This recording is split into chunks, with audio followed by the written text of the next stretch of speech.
राजस्थान सरकार की तरफ से मुख्यमंत्री युवा संबल योजना में बहुत बड़ा अपडेट किया गया। जी हां दोस्तों, मुख्यमंत्री युवा संबल योजना के लिए नया पोर्टल शुरू किया है, यानी डबल ईएमएस 2.0 नया पोर्टल शुरू किया गया है। यानी डबल ईएमएस का मतलब है एम्प्लॉयमेंट एक्सचेंज मैनेजमेंट सिस्टम 2.0 नया पोर्टल शुरू किया गया है। अब जो नए बेरोजगारी भत्ते के लिए फॉर्म भरना चाहते हैं उन सभी का फॉर्म भी नए पोर्टल के द्वारा ही भरा जाएगा। साथ ही जिनको पहले से बेरोजगारी भत्ता मिल रहा है उन सभी की जो इंटर्नशिप की अटेंडेंस है वो भी अब नए पोर्टल पर अपलोड हो गए। और सबसे बड़ी बात है कि अब आप अपनी खुद की एसएसओ आईडी से अपनी अटेंडेंस अपलोड नहीं कर सकेंगे। आप जिस भी स्कूल या फिर उप स्वास्थ्य केंद्र में इंटर्नशिप दे रहे हैं उसी विभाग के एसएसओ पोर्टल के द्वारा आपकी इंटर्नशिप की अटेंडेंस अपलोड की जाएगी। आज के वीडियो में जानेंगे जो भी शिक्षित बेरोजगार युवा है मुख्यमंत्री युवा संबल योजना में फॉर्म भरना चाहता है तो सरकार की तरफ से जो नया पोर्टल शुरू किया गया डबल ईएमएस 2.0 इस पोर्टल पर कैसे रजिस्ट्रेशन करेगा, कैसे मुख्यमंत्री युवा संबल योजना में फॉर्म भरेगा, पूरा आज के वीडियो में लाइव दिखाने वाले हैं। तो दोस्तों आज मैं आपको बता रहा हूं मुख्यमंत्री युवा संबल योजना के लिए जो डबल ईएमएस 2.0 नया पोर्टल शुरू किया है इस पोर्टल पर आप कैसे रजिस्ट्रेशन करेंगे, कैसे आप मुख्यमंत्री युवा संबल योजना में फॉर्म भरेंगे।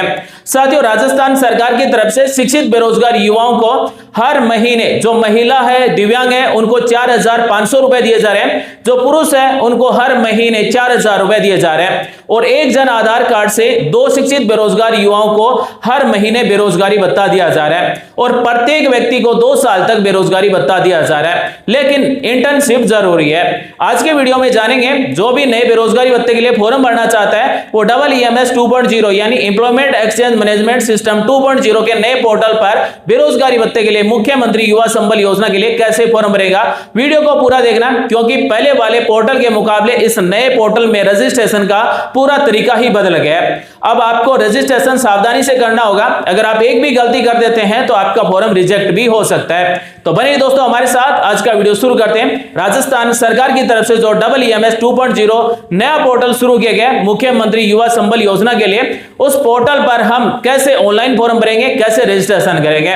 बनिए दोस्तों हमारे साथ, वीडियो शुरू करते हैं। राजस्थान सरकार की तरफ से जारी किया गया एम्प्लॉयमेंट एक्सचेंज मैनेजमेंट सिस्टम 2.0 का ये नया पोर्टल है। इसी पोर्टल पर आपका रजिस्ट्रेशन होगा। इसी पोर्टल पर मुख्यमंत्री युवा संबल योजना के लिए फॉर्म भर सकते हैं। इस पोर्टल से हम रेज्यूम डाउनलोड कर सकते हैं, यानी सीवी बना सकते हैं, डाउनलोड कर सकते हैं, रजिस्ट्रेशन कार्ड डाउनलोड कर सकते हैं और रोजगार मेले का पास भी यहां से डाउनलोड कर सकते हैं। सबसे पहले हम जानते हैं कि अनएम्प्लॉयमेंट अलाउंस के लिए हम अप्लाई कैसे कर सकते हैं। यानी इस डबल ईएमएस 2.0 पोर्टल पर सबसे पहले हमें रजिस्ट्रेशन करना होगा, उसके बाद में ही हम मुख्यमंत्री युवा संबल योजना में फॉर्म भर सकेंगे। तो रजिस्ट्रेशन कैसे होगा, इसके लिए हमें एसएसओ पोर्टल ओपन कर लेना है, यानी राजस्थान सिंगल साइन ऑन का ऑफिशियल पोर्टल ओपन करेंगे।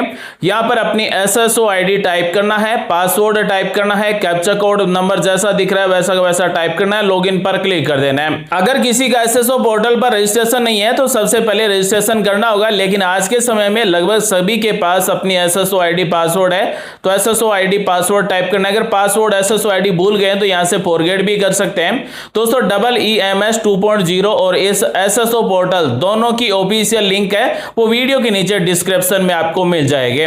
तो यहां पर अपनी एसएसओ आईडी टाइप करना है, पासवर्ड टाइप करना है, कैप्चा कोड नंबर जैसा दिख रहा है वैसा का वैसा नंबर टाइप करना है, लॉगिन पर क्लिक करेंगे। इस तरह से हम एसएसओ पोर्टल में लॉगिन हो जाएंगे।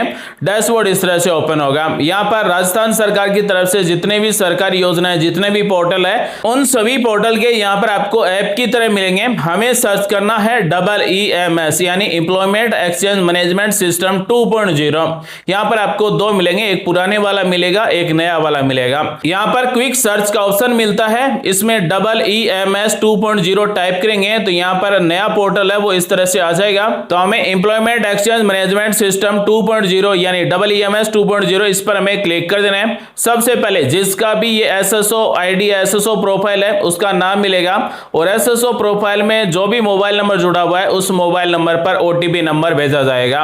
अगर आपके पास ये मोबाइल नंबर नहीं है या फिर रिचार्ज नहीं है तो आपको सबसे पहले मोबाइल नंबर अपडेट करना होगा, उसके बाद में ओटीपी भेजना है। तो जैसे ही सेंड ओटीपी पर क्लिक करेंगे तो यहां पर जो मोबाइल नंबर दिए गए उस मोबाइल नंबर पर ओटीपी नंबर भेजा गया है। ओटीपी नंबर टाइप करना है, सबमिट कर देना है। इस तरह से हम एम्प्लॉयमेंट एक्सचेंज मैनेजमेंट सिस्टम 2.0 के पोर्टल पर लॉगिन हो चुके हैं। तो इस नए पोर्टल पर हमें 3 ऑप्शन मिलते हैं। एक नंबर है जॉब सीकर, 2 नंबर है एम्प्लॉयर, 3 नंबर है काउंसलर। तो हम जॉब सीकर हैं, हमारे पास रोजगार नहीं नहीं है, बेरोजगारी भत्ते के लिए हमें फॉर्म भरना चाहते हैं, तो हम जॉब सीकर है। तो जॉब सीकर में यहाँ पर सबसे पहला ऑप्शन है जनरेट सीवी, यानी हम अपना रिज्यूम बना सकते हैं, सीवी जनरेट कर सकते हैं। Apply on job fair event, यानी जितने भी रोजगार मिले हैं, जॉब फेयर हैं, उनमें अप्लाई कर सकते हैं। नेक्स्ट है जॉब मैचिंग एंड अप्लाई, यानी हम अपनी प्रोफाइल के अनुसार जॉब मैच कर सकते हैं, उसके लिए अप्लाई कर सकते हैं। यहां से हम जॉब सर्च कर सकते हैं, काउंसलर सर्च कर सकते हैं और गवर्नमेंट अलाउंस स्कीम यानी मुख्यमंत्री युवा संबल योजना में फॉर्म भर सकते हैं।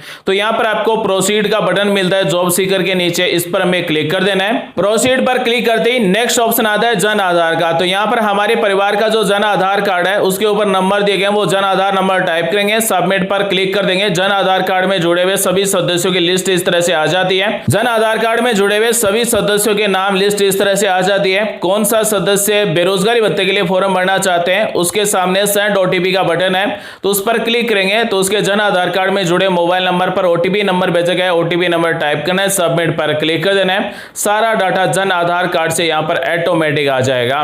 सबसे पहले एसएसओ आईडी मिलती है, उसके बाद में नाम और उसके बाद में मोबाइल नंबर, उसके बाद में है बेसिक डिटेल। सबसे पहले कलर पासपोर्ट साइज की फोटो, यहां पर अपलोड फोटो पर क्लिक करके अपलोड कर देना है। उसके बाद में नाम, date of birth, mobile number, father name, mother name, विवाहित है, विवाहित, कास्ट और आधार number automatic Jan Aadhaar card से आएंगे। अगर आप इन्हें सही करना चाहते हैं तो सबसे पहले जन आधार कार्ड में सही करना होगा, उसके बाद में यहां पर सही होगा, क्योंकि यहां पर ये एडिट नहीं होगा। उसके बाद में alternative mobile number, email ID type करना है, अपना रिलीजन सेलेक्ट कर लेना है, दिव्यांग है तो यस को सिलेक्ट कर लेना है, अन्यथा नहीं को सिलेक्ट कर लेना है।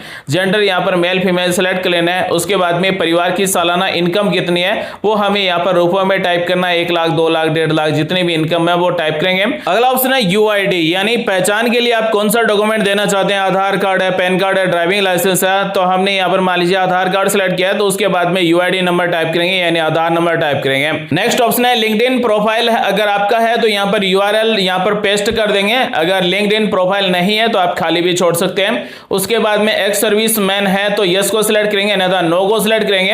अगर आप ईडब्ल्यूएस बेनिफिशियरी है तो यस को सिलेक्ट करेंगे, अन्यथा नो को सिलेक्ट करेंगे। रिटायर्ड गवर्नमेंट एम्प्लॉय है तो यस को सिलेक्ट करेंगे, अन्यथा नो को सिलेक्ट करेंगे। अब आता है 2 number point, permanent address as per Jan आधार, यानी जन आधार कार्ड के अनुसार आपका जो परमानेंट एड्रेस है वो ऑटोमेटिक आएगा, यानी जन आधार कार्ड में जो आपका एड्रेस है वो ऑटोमेटिक यहां पर आएगा। उसके बाद में अगर आपका कम्युनिकेशन एड्रेस और परमानेंट एड्रेस एक जैसा है तो सेम एज अबव को सिलेक्ट कर लीजिए, दोनों में एड्रेस एक जैसा हो जाएगा। उसके बाद में आता है एक्सचेंज नेम, यहां पर आपके डिस्ट्रिक्ट का नाम और एक्सचेंज नेम ऑटोमेटिक आएगा।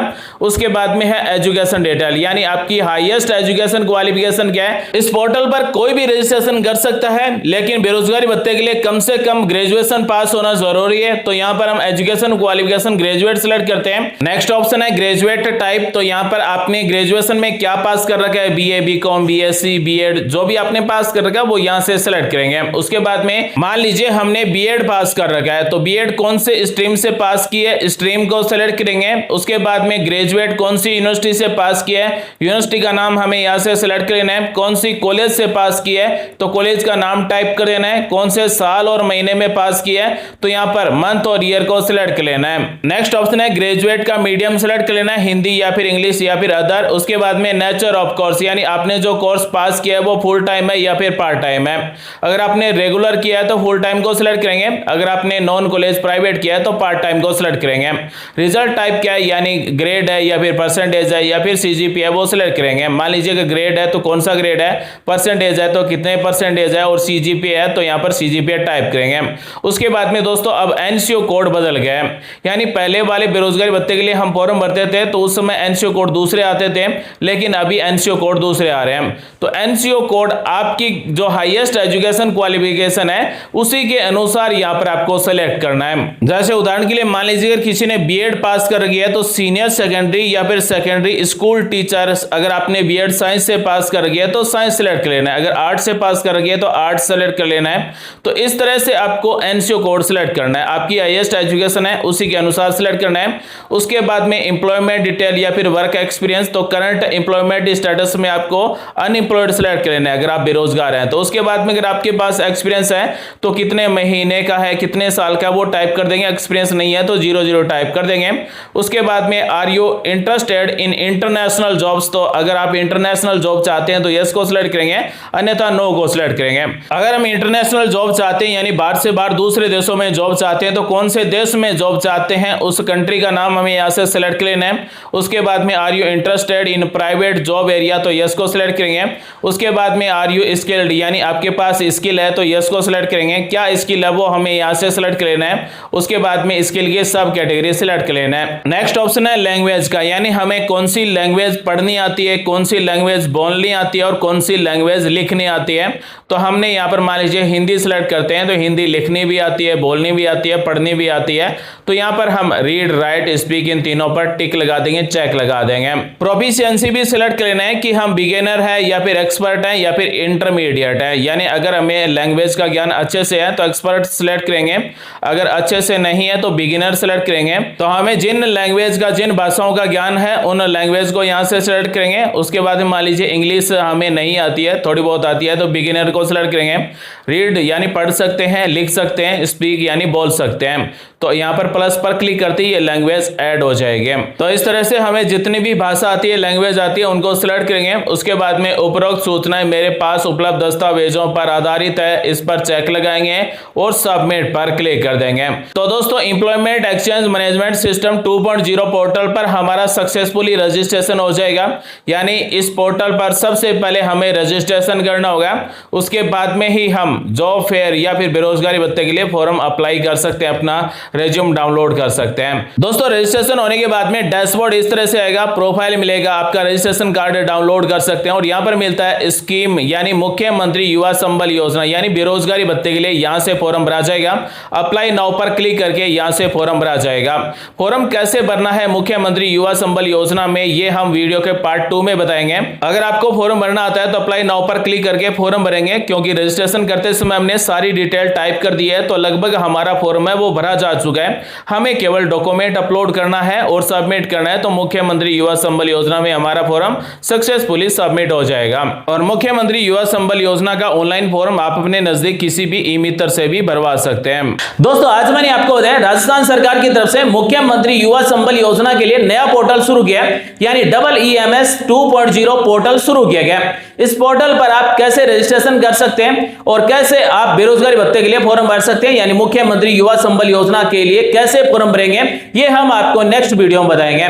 उम्मीद करते हैं दोस्तों आज की जानकारी अच्छी लगी होगी, कुछ नया सीखने को, जानने को आपको जरूर मिला होगा। ऐसे आपकी काम आने वाले वीडियोस हर दिन लेकर आते रहते हैं। मिलते हैं अगले वीडियो में एक नई जानकारी के साथ, तब तक के लिए अपना और अपने परिवार का ख्याल रखें। आप सभी का दिन शुभ हो। जय हिंद, वंदे मातरम, जय श्री राम।